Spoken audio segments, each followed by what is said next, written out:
এই 4 পৰা 16 ঘণ্টা এইখিনি যদিও কৰিবলৈ কৈছোঁ, কিন্তু এই 4 ঘণ্টাটোত কৰিলে অকণমান প্ৰব্লেম আছে।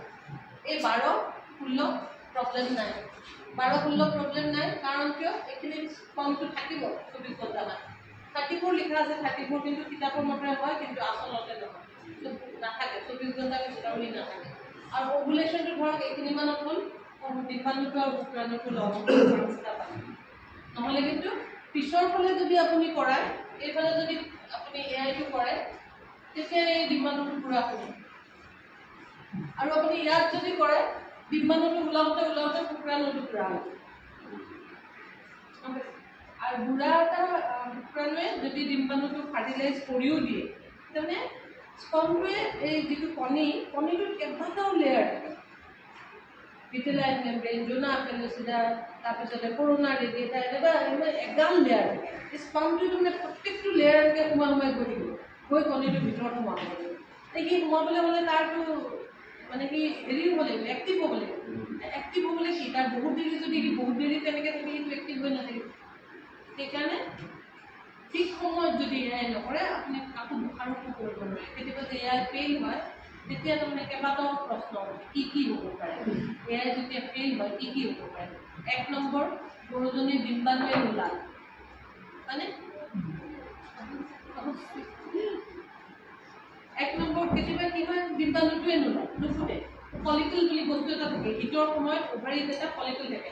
ফলিকলৰ ভিতৰত এগটো থাকে। যেতিয়া তাৰমানে হিটত থাকে, ফলিকলটো একদম ডাঙৰ হয় আৰু খুব এষ্ট্ৰজেন হৰমন প্ৰডিউচ কৰে। এষ্ট্ৰজেন হৰমনটো কি জানেনে?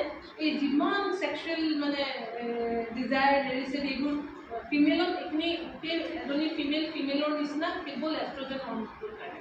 এজনী মাইকীৰ নিচিনা বা এটা মতাৰ নিচিনা এইটো টেষ্টষ্টেৰণৰ কাৰণে, আৰু এইটো এষ্ট্ৰজেনৰ কাৰণে। যেতিয়া অভাৰীত এটা ফলিকল থাকে, ফলিকলটোত তাৰমানে ভিতৰতে ডিম্বাণুটো থাকে। যেতিয়া ফলিকলটো খুব হাই লেভেলত এষ্ট্ৰজেন প্ৰডিউচ কৰে, তেতিয়া এই বিহেভিয়াৰেল চাইনবোৰ দেখায়। গৰুজনী এক্সাইটেড হৈ যায়, খোৱা বোৱা এৰি দিয়ে, গাখীৰ প্ৰডাকশ্যন কমাই দিয়ে, তাৰপিছতে বেলেগ গৰুক মাউণ্ট কৰে, তাৰপিছত গৰুক খুব বেপায়, তাৰপিছত আকৌ নিজেও কোনোবা গৰুৱে মাউণ্ট কৰিলে লৰচৰ কৰে, ৰখি থাকে। এই গোটেই চাইনখিনি ষ্টাৰ্চৰ কাৰণে হয়, এই ফলিকলটোৰ কাৰণে হয়। আৰু ফলিকলটো ফুটি যায় কেতিয়া? ঠিক যেতিয়া ফলিকলটো খুব ডাঙৰ হৈ যায়, এষ্ট্ৰজেনে গৈ পেলাই এই পিটিউটৰীত এটা একশ্যন কৰে। পিটিউটৰীত হাইপোথেলামাছ বুলি এটা গ্লেণ্ড আছে, তাৰ তলত এটা পিটিউটৰী বুলি গ্লেণ্ড আছে। তাত একশ্যন কৰি পেলাই সি কি কৰে, LH বুলি এটা হৰমন আনে সি কি কৰে, ফলিকলটো ফুটাই দিয়ে। ফুটাই দিয়াৰ কাৰণে কি হয়, উভাটো ওলাই আহে, তেজেৰেদি চলাচল হৈ থাকে, চব চাৰ্কুলেশ্যনতে চলি থাকে।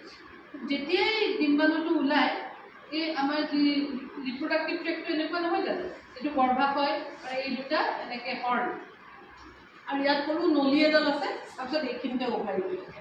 অভাৰীটোৰ পৰা যেতিয়াই মানে ডিম্বাণুটো ওলায়, এই ফেলোপিয়ান টিউবডাল, যোনডাল সেই মিহি টিউব এডাল মই যে দেখাইছিলোঁ, সেই টিউবডালৰ আগফালে তাৰমানে এনেকুৱা কেইটামান ফিংগাৰ লাইক প্ৰজেকশ্যনছ থাকে, আৰু তাত এটা সৰু ফুটা থাকে।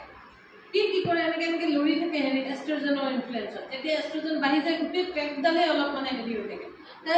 কি কৰে, ফটকৈ কণীটো পিক আপ কৰি আনি ইয়াত থৈ দিয়ে ৰাস্তাত। সেইটো এম্পুলাৰী স্পিক জাংচন, এম্পুলাত থাকে কণীটো।